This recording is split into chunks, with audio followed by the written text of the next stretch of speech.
Hello friends, welcome to Creative Medicine.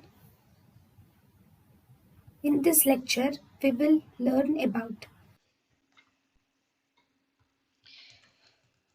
Causes of massive breast enlargement. In the causes of massive breast enlargement, these include first, massive breast enlargement causes. Sometimes there can be benign hypertrophy. This benign hypertrophy is usually bilateral. It is not due to any disease, it is just a benign condition. Hypertrophy of breast can be due to cystosarcoma phylloids. Then it can be due to a giant fibroadenoma which is present in the breast or sarcoma, or if there is colloid carcinoma in the breast, or filariasis or filarial elephantiasis. So these are the causes of massive breast enlargement.